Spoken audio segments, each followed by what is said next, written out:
All right, welcome to the loganverse podcast. This is the first episode, and today we're going to be talking about AP US history, which we're going to be going through all 9 periods, I guess. Holy. All right, the first period. I guess we have to provide a little context, right? This is my friend Enrique's on my computer. It's out of frame, you can't see What's it. up? But What's up? we're going to be talking about the context that starts, the first period, 1491. What was happening before that? So, I believe in, I don't know how long exactly the Reconquista was, but that's what started the expedition to find America, right? Yep. What was it? It ended around, the 1200s? 1492. It's the golden age of Spain. So, it started with Muslim-occupied Al-Andalus, and the 300 men, we've all heard that story, the 300 men in the mountains, Kingdom of Asturias. Yep. Basically defeating all the Muslims, kicking them back down to Morocco, expelling certain people. And that's what, I guess, started the golden age of Spain, which is when they wanted to start, spreading. Exploring. Yeah. All right. Conquering. Yeah, so then we have period 1. I feel like... So, what do you have to say about that? no, I mean, dude. The king and queen, they funded some people, to go explore the new world. So that's where we get, Christopher Columbus and all them, Columbus. And, I Magellan. want to say Spain wasn't the only one, Portugal. I want to say Spain wasn't the only one. There were other people like Portugal. France, Portugal. Treaty of Tordesillas. France, but those guys come later. Well, right now. I guess technically Columbus. We could say Leif Erikson did it first, but I get Vinland. Vinland was kind of a small, it's a small colony, mud huts and such. Yep. The first real exploration was probably Columbus, even though he never even touched mainland. True. Only It was only islands, islands. Right? Yep, only islands. Yep. That's what they say. All right. But I mean, dude, putting some of our AP World expertise, some of the things we learned there, the Treaty of Tordesillas or whatever, the one that split, I mean, crazy how they did that, thinking that no one else would care, right? Yeah, me get this side, you get this side, but I'm pretty successful in that fact. A lot of people speak Spanish and Portuguese today, so. Exactly. Yeah. All right. 1607. That's the second period, when that starts. Founding of Jamestown. That was a rather rocky start, in my opinion. It was. Oh, it did 100%. They nearly got decimated by the so-called savages that they were facing.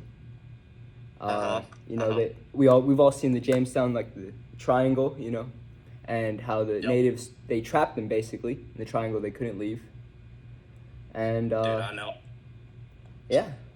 But wait, let me think here. So we had what? Charters? Not charters. Charter colonies. Was it charters? Charter colonies. Jamestown was a charter so colony. we had Jamestown, which was a company, a joint stock company. Joint I think. stock, I believe so. Funded by people in England, and they used indentured servitude. Yeah.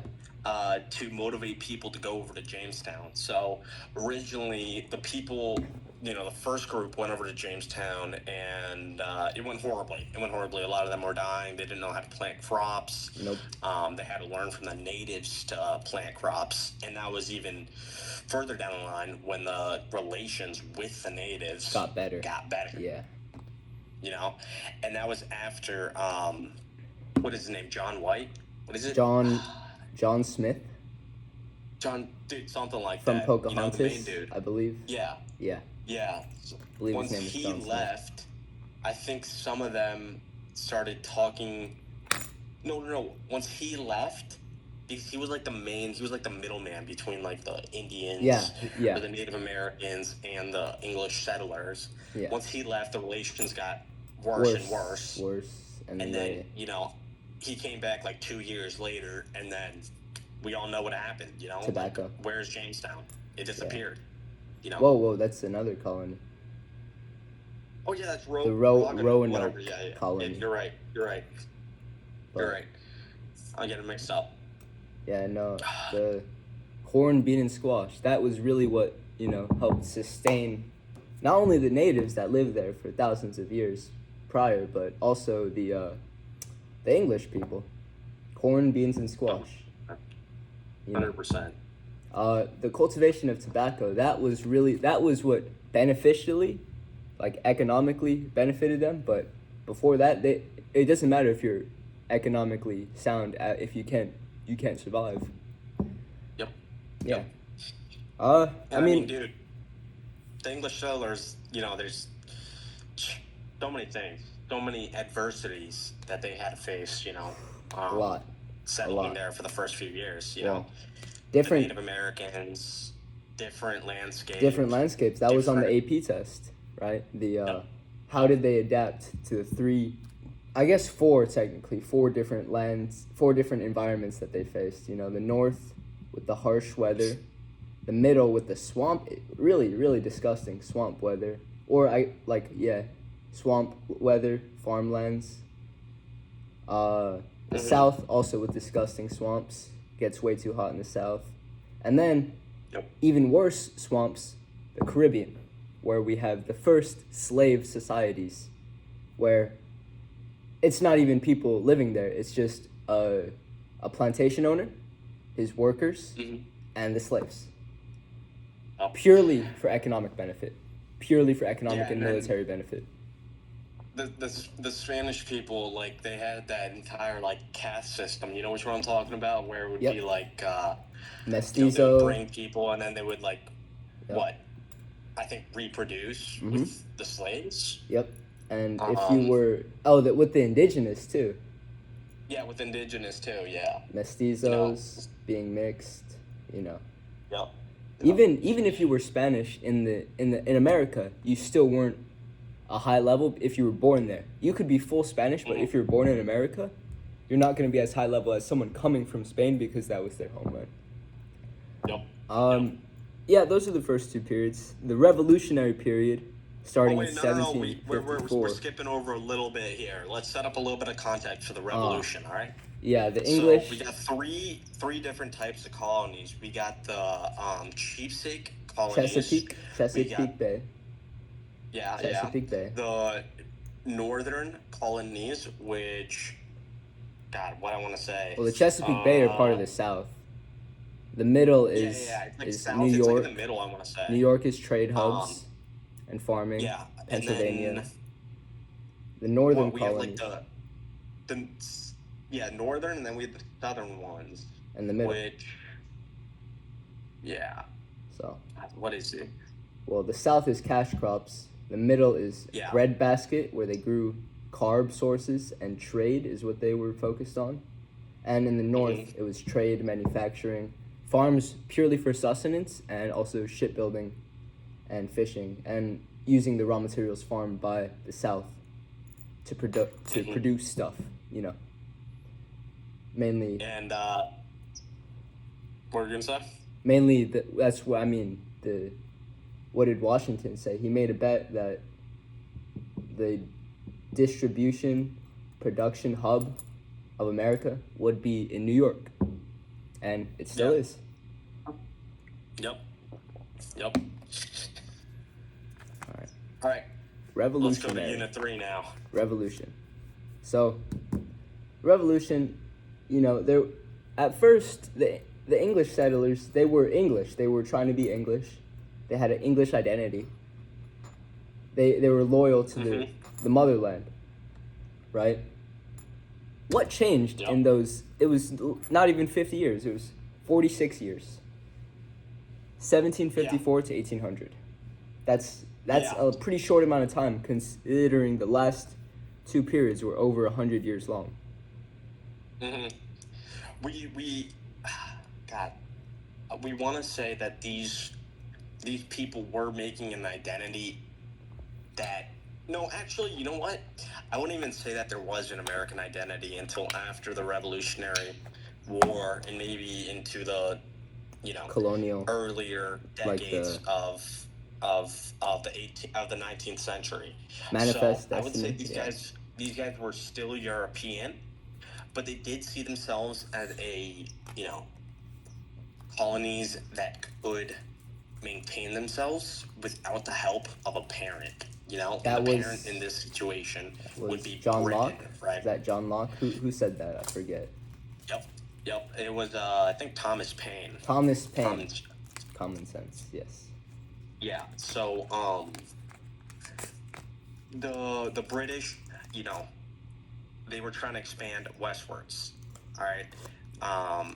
This really, we need to set up the context of the French and all the European powers that were in America during this time. Canada. Because the French and the British had a conflict on the border. The I think Appalachians. in the Ohio territory. The Ohio River Valley.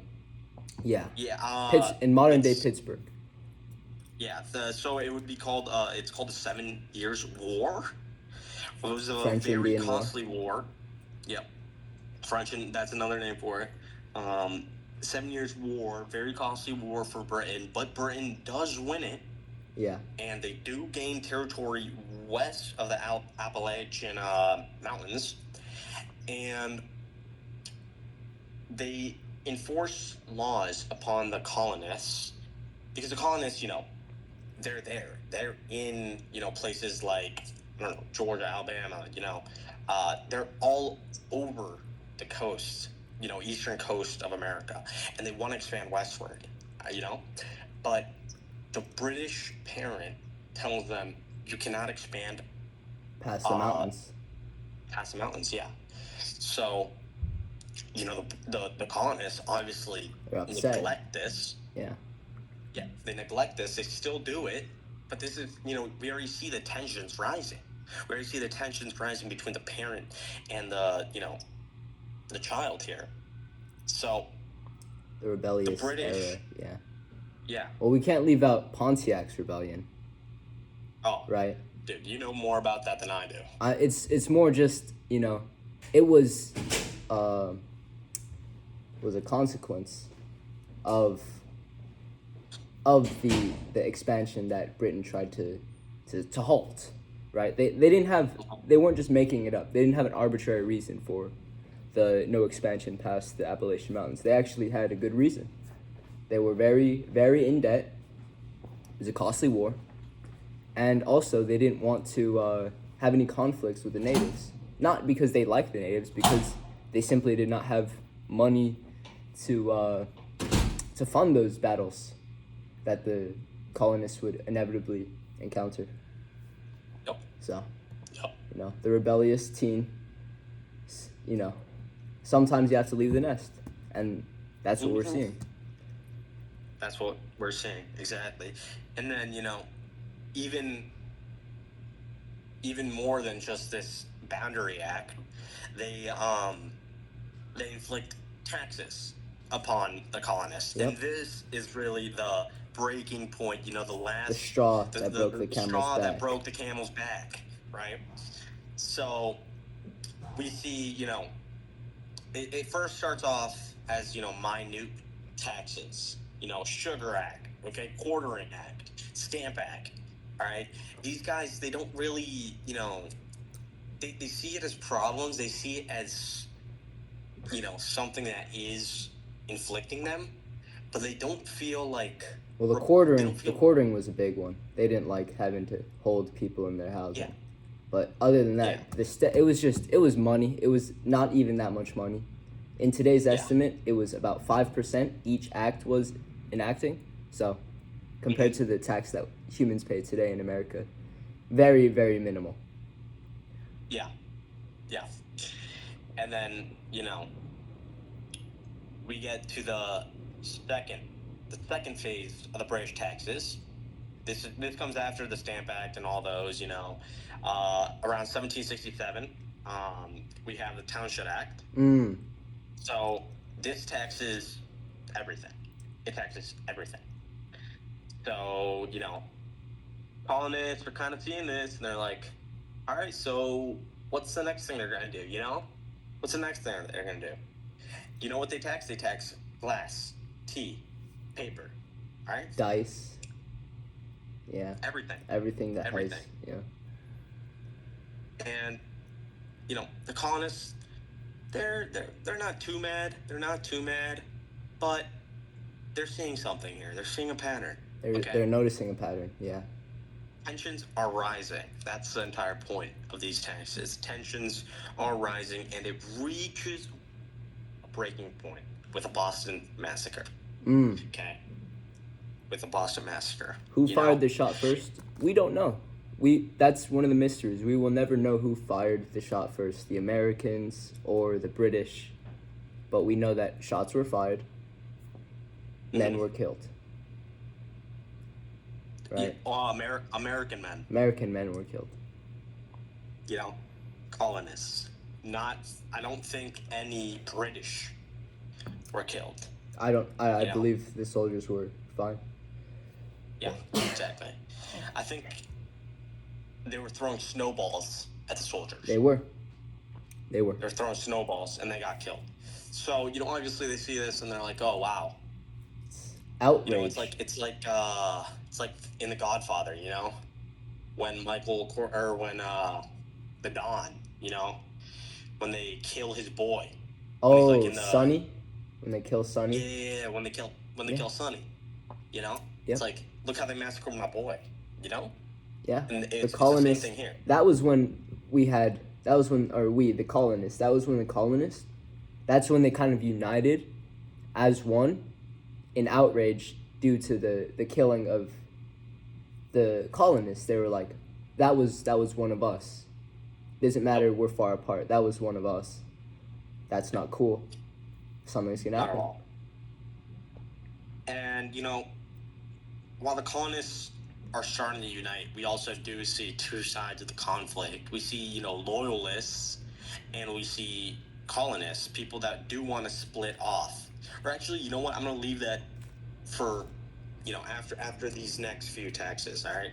These next few taxes, which are in response to a Boston Tea Party, which I think, dude, do we need to talk about the Boston Tea Party? It's millions of dollars lost dumped into the Boston Bay. This is the turning point for the British. Yeah. This is a turning point. Just tossing money into the fire. Nope. And I do want to say Boston was a trade powerhouse. They were. It was in the north. The North Port. Loved to trade. That was their main source of income. And then the British government sees the Boston Tea Party, and closes the ports of Boston. The military blockade. It closes. Yeah. And this is the beginning of the Intolerable Acts, all right? The beginning of the Intolerable, all right? And it's a breaking point. These acts are what lead to the revolution. You can say the 7 Years' War led to the revolution, but this is the final straw. This is the final straw. Because after they see these acts, they see this and, they band together. They're like, what do we do? They meet. First Continental Congress. They meet. Okay? They're like, they see these taxes. They're not thinking of splitting off, but they're seeing this. And they know it's unfair. It's unfair. It's unfair to the colonists. And they're being exploited. They're being exploited for no reason. Taxation without representation. Absolutely. Perfect. Taxation without representation. Absolutely. And, after the First Continental Congress, we really see kind of the revolutionary spirit start. Okay? We see, Lexington and Concord. Yes. Yep. And that's the first real battle. First real battle. Lexington, what was it? It was not many men. It was a lot of British A lot of and British, a few few Americans, colonists. Yeah. and And they were George like Washington. standing off. I believe George Washington is the general. And yeah, who fired first, again, there no one knows. Yeah. But we know that shots were fired at Lexington and Concord, and we know that's why. And we know that I'm pretty sure Lexington, the British won. The British killed a few of the colonists, and then Concord. Concord's different because the British, were trying to raid. I think it was John Adams' house, and the colonists heard this, and they kind of, planted themselves in a way where they can, surprise the British while they were marching to John Adams' house to, gain an upper hand. And they see the British coming down the road, and they're on both sides. And the colonists jump out, shoot at the British, and the British leave. They retreat. And this is where the colonists see kind of a hope for the future, I want to say. They see that it's not meaningless. This isn't it's not a unwinnable battle. They can win this battle. And this is where the revolutionary spirit shows itself, and the people finally rebel against the British government. Yes. Truly the first, first propaganda was created in that era, propagating the war, the emergence of the first president, but not yet George Washington, as a leader. The leadership was an important part of the reason America won. The home court advantage, if you will. Oh, yeah. And also the soldiers, it wasn't the British kings that were fighting. Remember, it was soldiers away from their homes, feeling really no reason to fight other than simply they were put there on the chessboard. They had no skin in the game. Mm-hmm. They had no dog in the fight. They didn't want it as bad as the colonists did. You can really draw you can compare it, because it is very similar to the American government in the 70s, in the 60s, going to Vietnam. Yeah. There are parallels. There are parallels. Very good, very big parallels. But yeah, that was... No, actually, we're still in Unit 3. Yeah, so, still in Unit 3. It's a short unit, but there's a lot of stuff that happens in there. It's a lot. It's an important unit. This is where... Big unit. Mm-hmm. It's where from colony to country. Yep. It's pretty important. I mean, let's see.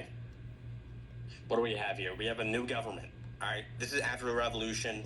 Period 4. The Americans win. We have new government. And I want to say in the latter half of the Revolutionary War, this new legislator, no, this Articles of Confederation, all right?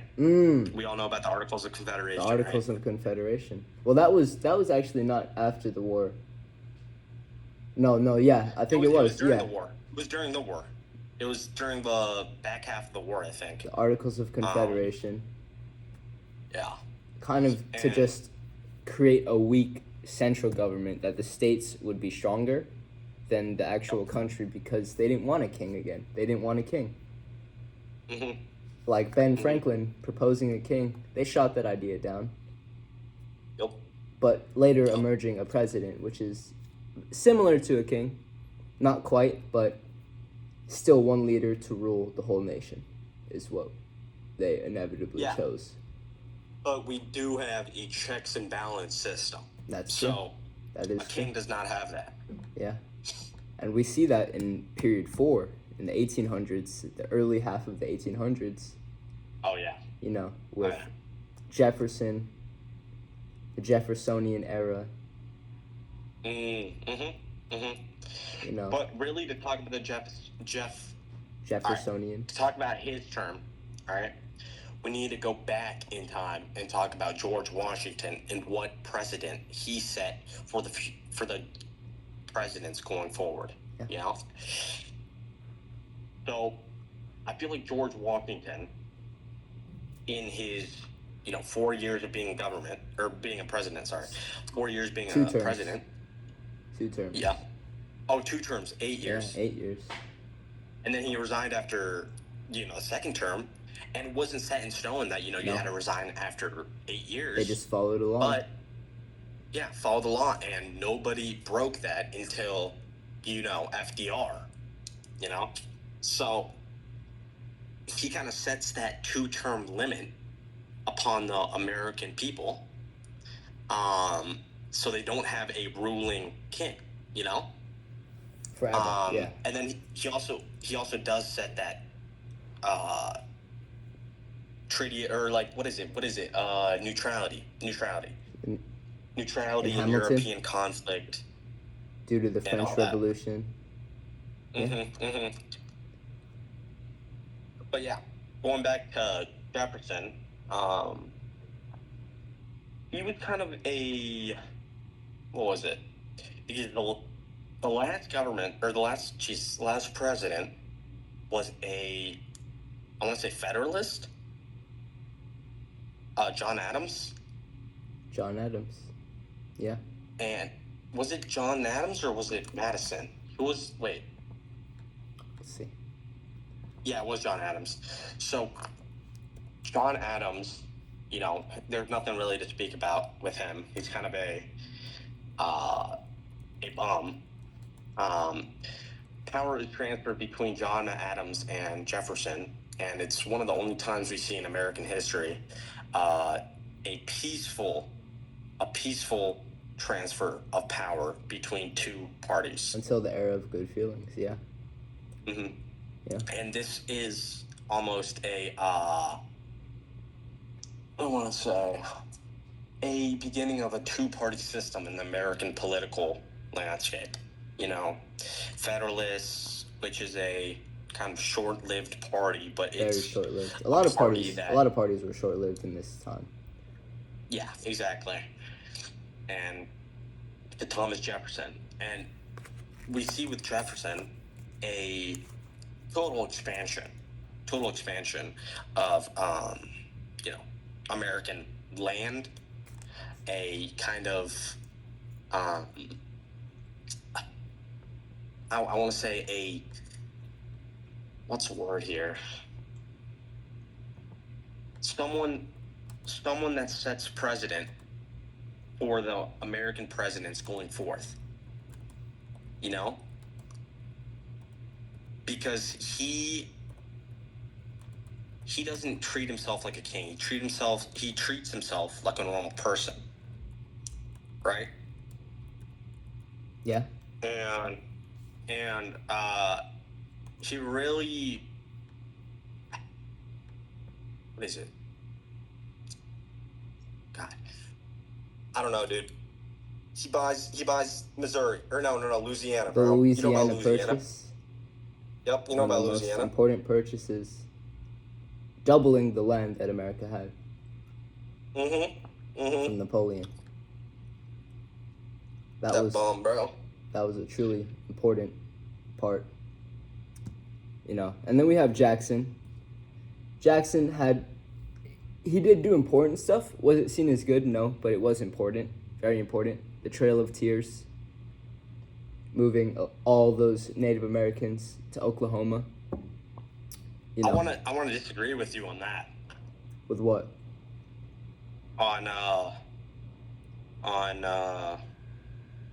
He didn't do the, I mean, he kind of kick-started the Trail of Tears, Yeah. He kick-started the Trail of Tears. Natives already weren't treated great. The appropriation schools, like the Carlisle School in the North, Canada. Those existed in the United States as well, where they were literally whitewashing Native Americans to fit into American culture. Yeah. But that does start the Manifest Destiny movement. It does. You know? It really does. And short period, but yep. It's that's the whole spirit of America right there. Manifest destiny, to move. You know, we've seen the drawing of what is the Lady America, right? It's Columbia. Lady Columbia, right? She's moving westward. The sun is rising, and you know, sun's rising. And she's laying the power lines in the train behind her, showing that where she goes, civilization follows. Yep. You know, but I mean, that is also very, I don't know, wrong view, because, you know, she's chasing the natives away. You know what I'm talking about? Yeah, the natives are running away. In the darkness with them, and then she's the light, and she's bringing the light with her. You know what I'm talking about? Yeah, I mean, it's propaganda. At the end of the day, it is propaganda. Propagating that, or it is our right. It is not only our right, it is mandatory. We're mandated to move westward to Oregon, California, take Texas with us.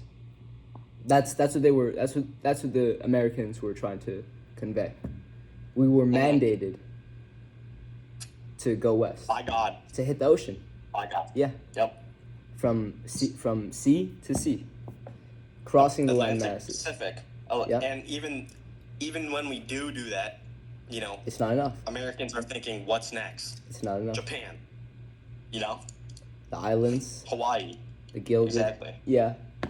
The Gilded Age is when we see, you know, free time, and in that free time, Americans are just left to think what is really happening outside of America. Right? In Mexico, in you know, Canada. We can't talk about the Gilded Age without talking about, you know what, you know, about slavery. Yeah. About slavery, because the Segregation Act. Yeah. With the Manifest Destiny does come slavery. We do want to talk about maybe the most important war that we've been in for the American identity and for the American country, the American Civil War, which, you know, we can't just brush over. This is an important event. The North versus the South. North and the South, and we see, I want to say in the early 18th, 19th century, we see sectional tension between the North and the South. You know, the North is kind of moving towards like, they want to abolish slavery, all right? They don't want slavery in their society. In the new states, the South. Yeah, the Missouri Compromise and whatnot. Yep, the 36-30 line, you know. And the South relies on slavery for their economy. Cash crops, you know. Plantations. They don't have to pay for labor. They just find it easier to do this. So they see, you know, the North is kind of this encroaching power upon slavery, and they don't want slavery to stop. They want slavery to continue because that they need it. They need it. That is their economy. Well, they have another problem. There are more people in the South, but most of them are slaves. In the North, there are many free people, and free people can vote. Slaves are not allowed to vote. That is why they want. That's the problem they have. They want the slaves, but they don't want them to vote. They don't want them to vote. They want them to count for votes, but they don't want them to vote. So they have to pick and choose, you know. And this really reaches a breaking point with the election of 1860. Which is, God. Is that when Lincoln takes power? What? Was that when Lincoln takes power? Yeah, that's when Lincoln takes power. So they debate a case, which is the Dred Scott case, which is one of the most important cases in American history, because this is probably what led to the Civil War, if not a big effect. Well, it was definitely the election of Abraham Lincoln. The South had already said, if Lincoln wins, we will cede from the Union. And they did such. They followed through with what they said. Yeah, but the South, they were fighting an uphill battle, all right? The South, I mean, realistically, all they had was better generals, okay? The North got stomped. The North got stomped in the very beginning of the war, okay? The North was losing. But then the North started, getting new generals, training more people, their industry. They had railroads, they had better everything, pretty much. All the South really had was generals, yeah. Advanced technology, that's what it boils down to, all right? Their industry was further developed than the South, and that's why we see the South losing. That's why we see the South, like Sherman's March to the Sea, right? Scorched earth policy. Yeah, just right? attrition. Who can outlast who the longest? If you have 1,000, I will have 1,001. Terrible ideal, but it does end up working. It does. Yeah. Just not ideal, obviously. I mean, but the North wins. The North wins. Thank God the North wins. And Lincoln passes the 13th Amendment, abolishing slavery. The Emancipation Proclamation. And then, dude, I don't even want to talk. He gets killed. Yeah. We all know that he gets killed. John Wilkes Booth, yeah. And then we get Reconstruction, which is Unit 6, I want to say. Yeah, Reconstruction, Gilded Age. Yeah, Reconstruction, Gilded Age. But, I mean, let's focus on Reconstruction because Gilded Age does not matter. Gilded Age, it was a rather, people had free time for a reason. Yeah. Reconstruction, whether or not it's a success, it depends on who you ask. The South was shattered. Yeah. The North, not only did they feel they had to do something, They were now taking care of more land because the South was back into the United States. So they had to, reconstruct a lot of cities. And just the infrastructure was not what it used to be. And it still isn't to this day. Southerners still have a very, they hold it against Northerners that the South is shattered. Still, because, the infrastructure in the South is obviously not as great as in the North. In the North, you have Chicago, New York, Philadelphia, Boston. I mean, there's more, obviously, but those are the powerhouses. Atlanta, DC. Do I have to say more? Yeah. Atlanta doesn't even have a port. They don't touch the ocean. Yeah. The South was making up for lost time. Yep, exactly. But the South does.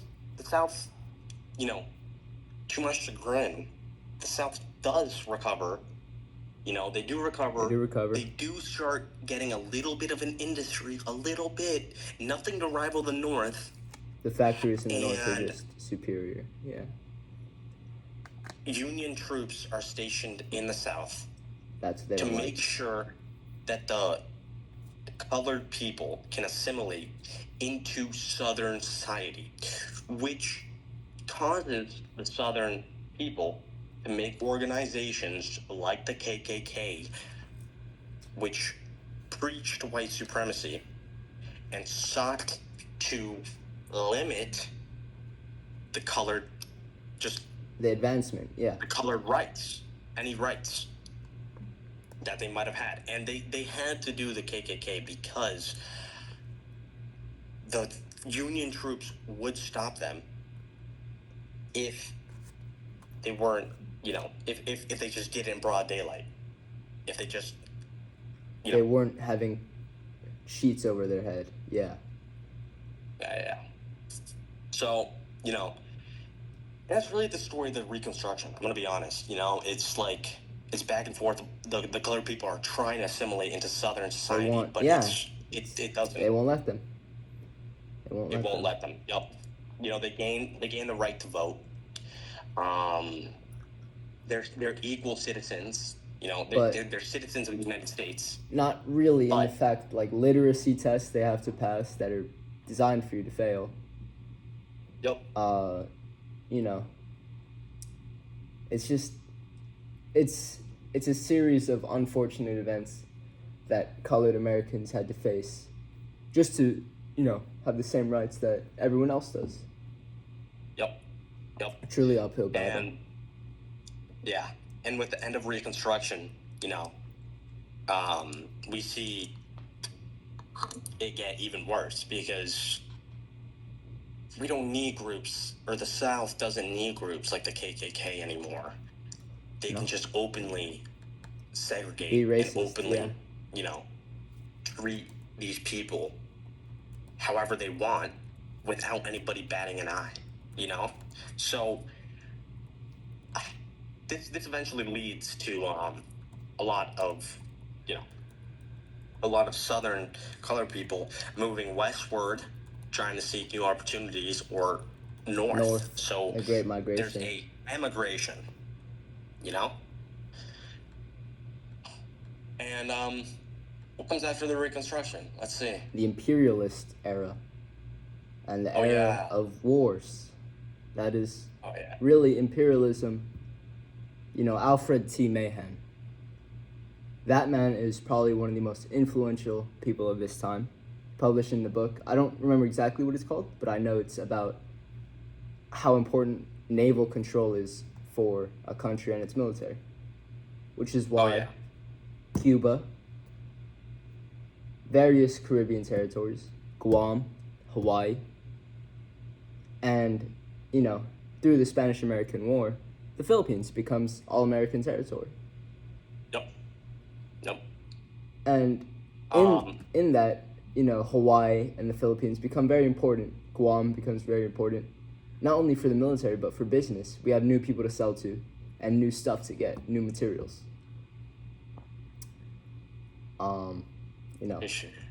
World War I starts, but that doesn't concern the U.S. yet. Not until the Zimmerman telegram reaches the United States. Dude, don't get me started on the Zimmerman telegram, dude. Come on. We know the Rothschilds fucking funded it. Yeah. They just... the Germans sending it to Mexico. Somehow, Britain intercepts it, sends it to the U.S.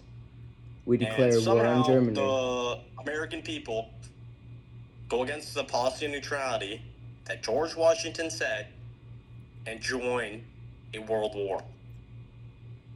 In the last year. Yeah.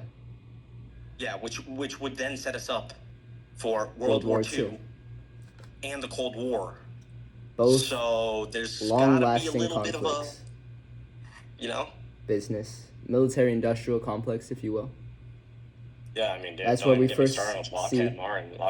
That Boeing. That's where we first see the emergence of so-called military-industrial complex. Then World War II starts. World War II, the U.S. doesn't immediately join because we don't see a need to. Pearl Harbor, we were waiting for Pearl Harbor to happen. In my opinion, this is my opinion, I know many others hold it. We had intel it was going to happen. We let it happen, and then boom, we were already fighting in Europe. We were already sending troops and guns to Europe. And we needed some reason to enter the Pacific realm. So we waited for Japan, and then we, just like that, Pearl Harbor, boom, sent our troops to Japan. We needed a reason to be on both sides of America. I don't know. If we knew about Pearl Harbor happening, why would we let it happen? To join the Pacific realm of fighting. there's a lot, you know, I don't want to go into conspiracies. That'll be another episode, but that's you know, there's a lot of nuances there. You know, Cold War, Unit 8, the last unit that we learned. The Cold War, the Cold War was really, really important. Russia versus America, freedom versus you can't call oppression. It Russia. You know, it's The Soviet Union here. the United Socialist Soviet Republic, if I'm not mistaken.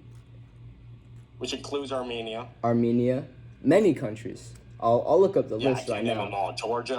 Georgia, you know, but East. A lot of Eastern Europe, a lot of the Middle East.